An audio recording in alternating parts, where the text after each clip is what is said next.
बड़ी खबर ये आपको बता दें पाकिस्तान से जो आ रही है, जहां पाकिस्तान बिखरने की कगार पर आ गया है। IMF की खबरें हैं कि जी उन्होंने 1.2 का कर्जा जो किस्त है उसकी मंजूरी दे दी एग्जीक्यूटिव बोर्ड ने। पेट्रोल की कीमत में फिर इजाफा कर दिया गवर्नमेंट ने। तो शॉर्ट टर्म के लिए तो ठीक है, अगर लॉन्ग टर्म के लिए देखा जाए तो पाकिस्तान चौथे नंबर पे आ गया। माशाल्लाह। तो पाकिस्तानियों को मुबारक हो कि कर्जा मांगने में हम चौथे नंबर पे आ गए। अब हम ऑफिशियली अगर भिखारी कंट्री सर्च करें गूगल पे तो पाकिस्तान ही आएगा, मुझे यही लगता है। गर्क कर दिया है, लोग आटे के लिए अब मर रहे हैं, बहुत हालात खराब है। आप इस हुकूमत से तंग हैं, हम बहुत ज्यादा तंग हैं। बड़ा जुल्म है जी, इससे ज्यादा जुल्म इस दुनिया में कोई भी नहीं है जैसे इन्होंने हमारे साथ किया है। आटा इतना जुल्म अपने मुल्क में कर रहे हैं, इल्जाम दूसरे मुल्कों में जुल्म लगा रहे हैं। अगर किसी गरीब बंदे को आटा नहीं मिलेगा, इससे बड़ा जुल्म दुनिया में क्या हो सकता है। इस बीच संयुक्त राष्ट्र की एक रिपोर्ट में दावा किया गया कि पाकिस्तान के 1 करोड़ से ज्यादा लोगों पर भुखमरी का खतरा मंडरा रहा है। मतलब आतंकियों को पालने पोसने वाला पाकिस्तान अपने ही लोगों का पेट नहीं भर पा रहा। इस बेशरम और बेहिस निजाम ने 15-15 रुपए फिर पेट्रोल और डीजल की कीमतें बढ़ा दी। इस वक्त जो मुल्क का गरीब और मिडिल क्लास है उसके लिए जिंदा रहने का कोई रास्ता नहीं बचा है। आज मीडिया जो है इसकी रूह कब्ज हो चुकी हुई है, बिक गया है। हराम खोर हुकूमती लुकमे के ऊपर पल रहे हैं। जब से ये क्राइसिस शुरू हुआ है ईरान जंग का, इंडिया में तेल 95 रुपए लीटर था और अभी भी वो 95 रुपए लीटर। पाकिस्तान की हरगिज इकोनॉमी और कोई चीज जो हालात हैं वो ये इजाजत नहीं देते कि हम भारत से या अफगानिस्तान से लड़ाइयां करें या लड़ते रहें, क्योंकि इस वक्त पाकिस्तान की जो हालत है इकोनॉमी की वो सभी के सामने। पाकिस्तान की इकोनॉमी जो है वो है ही नहीं, जैसे कहा जाता है। जो इस वक्त हम पैसा इस्तेमाल कर रहे हैं, कभी IMF ने हमें जी 1.2 बिलियन डॉलर जो IMF ने देने थे वो अप्रूव कर दिए हैं और उस पे जो है वो हमारे यहाँ बहुत मिठाइयां बांटी जा रही है। पाकिस्तान को लेकर एक चिंताजनक रिपोर्ट सामने आई है जिसने वहां की जमीनी हकीकत पर गंभीर सवाल खड़े कर दिए हैं। संयुक्त राष्ट्र की ताजा report global report on food crisis 2026 के अनुसार पाकिस्तान इस समय गंभीर खाद्य संकट का सामना कर रहा है। रिपोर्ट बताती है कि देश में करीब 1.1 करोड़ लोग भयंकर भूख की स्थिति से जूझ रहे हैं। ये सिर्फ सामान्य खाद्य समस्या नहीं बल्कि ऐसा संकट है जिसमें लोगों के लिए रोज का भोजन भी सुनिश्चित नहीं है। इम्पैक्ट नहीं है, तो जब पहले ही अप्रैल में 11% CPI रिकॉर्ड की जा चुकी है, पेट्रोल डीजल की कीमतों में 40% से ज्यादा इजाफा हो चुका है, तो ऐसे वक्त में लेवी में मजीद इजाफा कितना जरूरी था? क्या कीमतें कुछ अरसे के लिए मुस्तहकम नहीं रखी जा सकती थी? वास्ते एक सोचो कि एक प्यो जड़ा है वो सवेरे सवेरे उठता है और देखता है कि कार दे विच आटा खत्म होया। ये किसी एक कार दी कहानी नहीं है। संयुक्त राष्ट्र के मुताबिक पाकिस्तान अब उन देशों की सूची में शामिल हो चुका है जहां खाद्य असुरक्षा सबसे खतरनाक स्तर पर पहुंच चुकी है। इस सूची में अफगानिस्तान, यमन, सूडान और नाइजीरिया जैसे देश भी शामिल हैं। आंकड़ों के अनुसार पाकिस्तान में करीब 93 लाख लोग क्राइसिस लेवल पर हैं, जबकि लगभग 17 लाख लोग इमरजेंसी स्थिति में पहुंच चुके हैं। यानी हालात और बिगड़े तो बड़ी आबादी भुखमरी की कगार पर आ सकती है।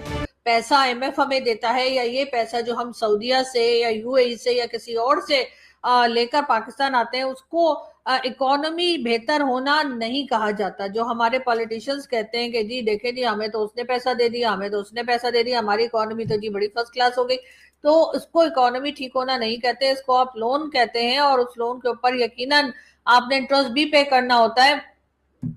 वैसे हमें इंटरेस्ट पे करने में कोई इंटरेस्ट नहीं होता है, वैसे तो हमें लोन पे करने में भी कोई इंटरेस्ट नहीं होता है, लेकिन क्या करें कि ये लोग जो है छोड़ते नहीं है और फिर कहते हैं जी पैसा दीजिए, तो उसको इकोनॉमी ठीक होना नहीं कहते। और कई बार भारत से भी बहुत से लोग इस बारे में बातें करते हैं और कहते हैं कि जी पाकिस्तान की तो इकोनॉमी है ही नहीं, और जो इस इकोनॉमी को ये कह रहे हैं उसको इकोनॉमी नहीं कहा जाता क्योंकि वो लोन है, कर्जा है, और कर्जा आपने कभी ना कभी वापस करना होता है। और हमारा पैसा तो जाहिर तब होगा अगर हम कोई ट्रेड करेंगे या कोई और इस तरह का काम करेंगे जिससे कि हम खुद कमाएं, तब हम कह पाएंगे। अभी तो हमारी इकोनॉमी की जो हालत है वो दुनिया के सामने, और ऐसे में मुझे नहीं लगता कि हमें भारत से, अफगानिस्तान से या किसी भी कंट्री के साथ झगड़ा मोल लेना चाहिए। बेस हो, बेशरम हो, तुम्हारे में गैरत नहीं है। तुम क्या कहकर आए थे 4 साल पहले? काम की कोई चीज नहीं है। IMF को ये जो है दोष देते हैं कि IMF है, और IMF उधर नहीं देखता।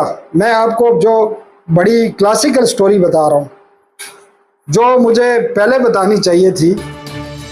महंगाई, बेरोजगारी और आर्थिक दबाव ने पहले ही आम लोगों की स्थिति को कठिन बना दिया। जमीन, फसलें और बुनियादी ढांचा बुरी तरह क्षतिग्रस्त हो गया, जिसका सीधा असर खाद्य आपूर्ति पर पड़ा।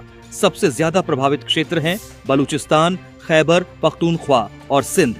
इन तीनों प्रांतों को high risk food insecurity zone में रखा गया है, जहां लोगों के लिए रोज का भोजन जुटाना भी मुश्किल हो गया है। संयुक्त राष्ट्र ने चेतावनी दी है कि अगर आर्थिक संकट, जलवायु आपदाएं और अस्थिरता ऐसे ही जारी रहती है तो 2026 में यह स्थिति और गंभीर हो सकती है। ये संकट आगे चलकर एक बड़े मानवीय संकट का रूप भी ले सकता है।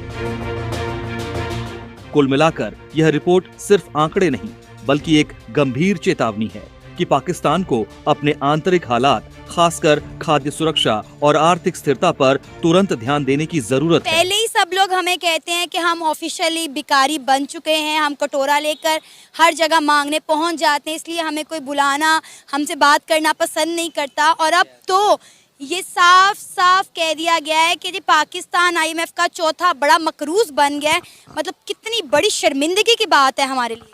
अब इसमें कुछ लोग कहेंगे जी कर्जा सारे मुल्क लेते हैं, इवन अमेरिका जो है उसका कर्जा हमारे से ज़्यादा होगा। मगर ये बात जानने की कोशिश करें, पाकिस्तानियों को कहूँगा कि हर कंट्री जो कर्जे लेता है वो उसको इन्वेस्ट करता है।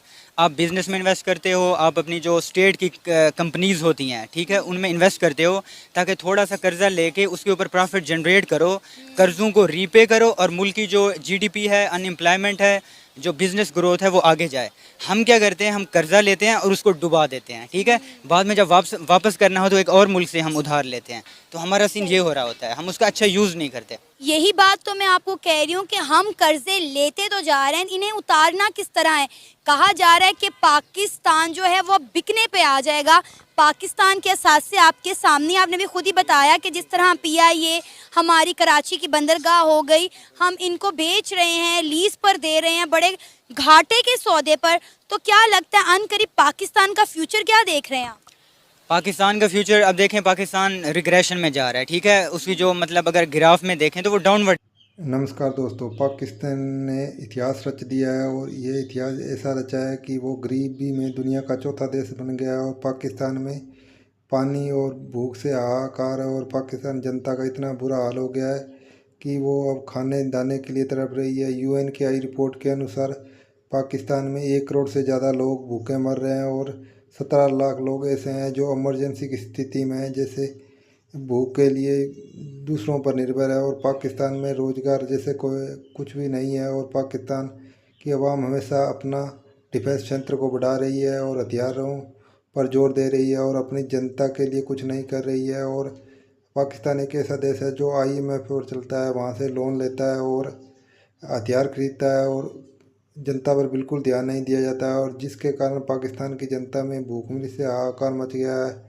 पेट्रोल 500 रुपये तो वहीं आटे की कीमत 800 से ज़्यादा रुपये हो गई है, जिसे हमारे पाकिस्तान के लिए खरीदना मुश्किल हो गया। दोस्तों, इस पर आपकी क्या राय है?